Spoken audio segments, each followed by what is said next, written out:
जी नमस्कार, स्वागत है आप सभी को। अभी इस समय आदरणीय श्री मधुकांत शुक्ला जी हैं, जिन्होंने राजनीति में अपनी अब तक की जीवन सामाजिक न्याय के लिए और राजनीति जीवन पूरी अब तक राजनीति में ही झोंक दिए हैं। स्वर्गीय प्रधानमंत्री राजीव गांधी जी के करीबी और राजनीति की दिग्गज नेता श्री मधुकांत शुक्ला सर हैं। उनसे हम कुछ जानना चाहूंगा।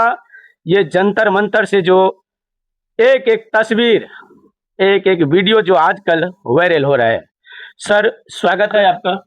हाँ नमस्कार जी।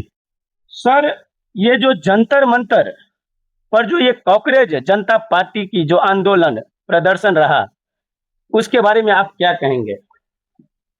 ये जो कॉकरोच जनता पार्टी का जो आंदोलन था, वो अपने हक के लिए लड़ने आ रहे थे। विद्यार्थियों की समस्या है देश में। सरकार की नीति गलत थी, खराब थी। उसका जो अंजाम हो रहा था विद्यार्थियों पर, वो चाहे स्कूल के विद्यार्थी हों, चाहे कॉलेज के हों, चाहे और भी ऊपर के हों, विद्यार्थी प्रभावित हो रहे थे और वो अपने लिए न्याय मांग रहे थे। वो न्याय को अनदेखा किया, ध्यान नहीं दिया और बार बार आंदोलन करने का प्रयास करने को भी उन्होंने अनदेखा किया। इसलिए ये मोदी के खिलाफ इतना बड़ा आंदोलन खड़ा हुआ। और वो आंदोलन खड़ा होने के बाद भी 2 दिन पहले तक राजनाथ सिंह ने तो कह दिया कि ये बीजेपी है, ये कोई कांग्रेस नहीं, इसमें इस्तीफे नहीं होते। मोदी ने भी 2 दिन पहले कह दिया कि अब मैं कोई इस्तीफा नहीं ले, प्रधान प्रधान जी का, धर्मेंद्र प्रधान जी का कोई भी इस्तीफा नहीं लेने वाला हूँ। ऐसी स्थिति में करो या मरो की स्थिति, एक नौजवान बच्चा जिसने अभी जिंदगी शुरू नहीं की थी, वो इतनी जल्दी हार मानने वाला नहीं था अपनी पहली लड़ाई के लिए। और उन्होंने जो किया उसको करो या मरो की स्थिति में लाके छोड़ दिया। डंडे मारे, महिलाओं पर जुल्म किया। जो लड़कियां आई थी उनके साथ जो टीवी पर जुल्म देखा हम लोगों ने, हमारी आंखें नम हो गई। और इस वजह से जो है ये आंदोलन उग्र रूप पकड़ा और अंततः मोदी को झुकना पड़ा। मोदी को, धर्मेंद्र प्रधान को बार बार कहने के बाद कि नहीं हटाऊंगा, हटाना पड़ा। और ये हमारे बच्चों की विजय थी, पूरे देश की विजय थी, क्योंकि हर घर में बच्चा है, इसलिए हर घर, ये पूरे देश की विजय थी। और इस पूरे देश की विजय और मोदी की हार को जब तौला जाता है तो मोदी बहुत छोटे नजर आते हैं और देश बहुत बड़ा नजर आता है। सर, आप मानते हैं क्या ये जंतर मंतर पे जो बैठे सब छात्र थे? जो छात्र नहीं थे, उनमें जो लोग घुसे थे, उन लोगों को घुसाने का प्रयास छात्रों ने तो नहीं किया होगा। उनको घुसाने का प्रयास अगर किसी ने किया होगा तो धर्मेंद्र प्रधान ने किया होगा, ताकि इनको तोड़ सके, उनको नीचा दिखाने का प्रयास करें। इसलिए अगर किसी ने किया होगा तो होम मिनिस्टर ने किया होगा, जिनकी पुलिस अपनी वैन खुद तोड़ते हुए जो वीडियो पे, टीवी पे लोगों ने देखा, पहले से टूटी हुई गाड़ियां लाकर वहां खड़ी करते हुए देखा। इससे पता चला कि बहुत बड़ी साजिश थी इन विद्यार्थियों के खिलाफ, इन छात्रों के खिलाफ, ताकि इनको किसी तरह बदनाम कर दिया जाए। और इस बदनामी में जो उग्र रूप दिखा, लड़कियों के सामने जब लगा कि अब हम जीतेंगे नहीं, तो उन्होंने बेतहाशा गाली देनी शुरू की। और जब गाली देनी शुरू की तो अब मोदी को पता चल गया कि अब इसके आगे वो क्या करने वाली हैं, और मोदी डर गए, और डर गए तो हार गए। सर, ये आजकल के छात्र ऐसे कैसे, मतलब हमारे प्रधानमंत्री को इतनी अश्लील अश्लील शब्दों से गाली दिया, क्या कहना चाहेंगे सर आप? इसका जिम्मेदार कौन? इसका जिम्मेदार सिर्फ और सिर्फ मोदी है।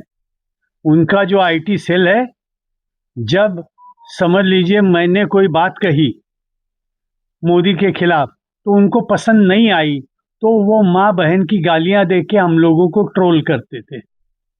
उस ट्रोल का अंजाम देखते देखते इनको लगा कि अगर हम इससे बुरी गालियां नहीं देंगे तो ये हमको भी ट्रोल करेंगे। 5,000 लोग हैं, ट्रोल ही करना है उनको, गालियां ही देना है तो देते रहेंगे।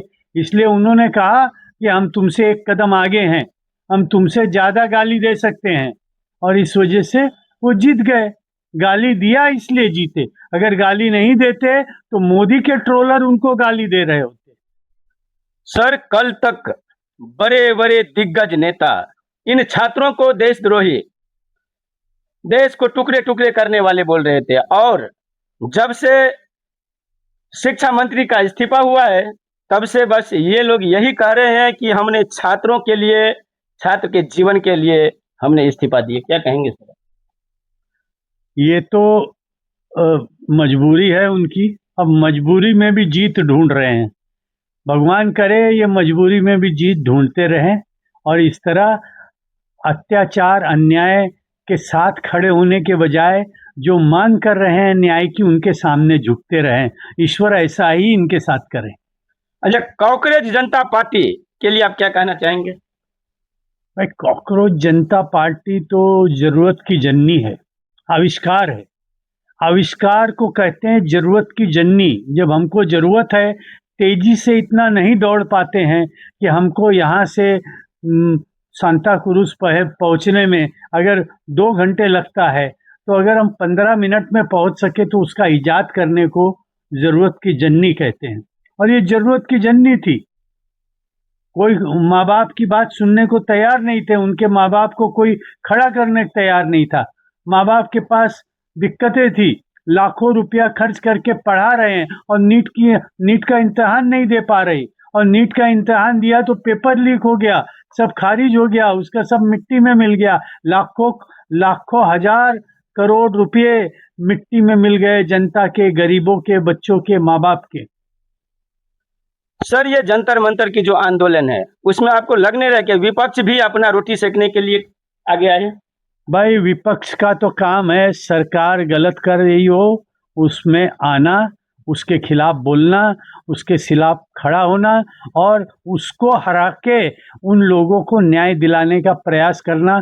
ये तो जिम्मेदारी जनता की सौंपी हुई है। तो रोटी सेक रहे हैं तो बुरा क्या कर रहे हैं? वो तो अपना फर्ज निभा रहे हैं।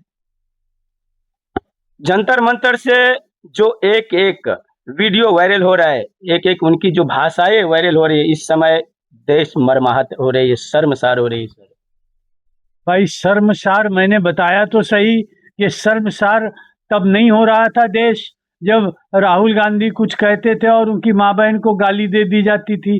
जब शरद पवार जैसा बुजुर्ग आदमी कुछ कहता है तो उसकी माँ बहन को गाली दे दी जाती है। जब उद्धव ठाकरे कुछ कहता था उसको, उसकी माँ बहन को गाली दे दी जाती थी। तो ये बड़े खुश होते थे, हंसते थे, कहते थे कि जनता का विरोध है। अरे, जनता का विरोध नहीं था, ये तुम्हारे आईटी सेल के ट्रोलर का विरोध था, जिनको तुम तनख्वाह देते हो महीने की महीने, उनका विरोध था। और वो विरोध शर्मसार नहीं करता था, तो ये विरोध मोदी जी को क्यों शर्मसार कर रहा है? जी सर, तो कॉकरोच जनता पार्टी, क्या आपको लग रहा है देश में राजनीति करेंगे या कोई चुनाव लड़ सकते हैं वो? देखिए, चुनाव लड़ना बहुत आसान काम नहीं है, मगर विचारवंत आदमी राजनीति में होना चाहिए, साहसी आदमी राजनीति में होना चाहिए, उत्साही आदमी राजनीति में होना चाहिए, नौजवान आदमी राजनीति में होना चाहिए। और अभी दिप्से हैं, दिप्से को उद्धव ठाकरे ने अपनी शिवसेना से टिकट देने का ऐलान कर दिया कि जब चाहे वो लड़ सकते हैं, हम उनको टिकट दे रहे हैं। वहाँ से शरद पवार ने भी ऐलान कर दिया कि हम समर्थन दे रहे हैं। और ये दोनों पार्टियों का कांग्रेस से समझौता है ही है, तो कांग्रेस भी उनको समर्थन देगी। तो अब 3 पार्टियां मिलके तो उनको कह रही हैं आप आ जाओ मैदान में लड़ो, आपके पास संसाधन नहीं भी है तो हम आपको मुहैया करवाएंगे। तो ये विचारवंत, इनमें जो अच्छे विचारवंत लोग हैं वो तो बहुत जल्दी नेता बन जाएंगे, मगर सत्ता में आने भर का इनके पास जुगाड़ हो पाएगा कि नहीं हो पाएगा, ये मेरे लिए कहना मुश्किल है। सर, ये शिक्षा मंत्री का इस्तीफा अब कांग्रेस जनता पार्टी की आंदोलन बंद हो चुकी है, इसके लिए अब क्या मतलब इनका जीत हो चुकी है कांग्रेस जनता पार्टी का? देखिए, आपने उनको कॉकरोच कहा, जी। कॉकरोच कहा तो भाजपा के सारे नेता खूब हंसे कि इनकी, देखिए सुप्रीम कोर्ट भी मानता है कि इनकी औकात कॉकरोच जितती है, देश में कोई इनको अच्छा नहीं मानता, मगर उन्होंने कॉकरोच कहा और आपने कहा हमारा सीना 56 इंच का है, हम देश के लिए कुछ भी कर सकते हैं। और कॉकरोच ने बता दिया कि ये कॉकरोच 56 इंच को भारी पड़ गया। जी, बहुत बहुत धन्यवाद सर आपका। और साथियों, मैं फिर से बताना चाहता हूं, अब तक की जीवन राजनीति से जुड़ी हुई सामाजिक न्याय पूर्व प्रधानमंत्री स्वर्गीय राजीव गांधी जी के बहुत करीबी राजनीति दिग्गज श्री आदरणीय मधुकांत शुक्ला सर से आज बात किया और इनकी सच्चाई आप तक पहुंचा रहा हूं। बस वीडियो अच्छी लगे तो बस कमेंट कीजिए, वीडियो को शेयर कीजिए। धन्यवाद, नमस्कार।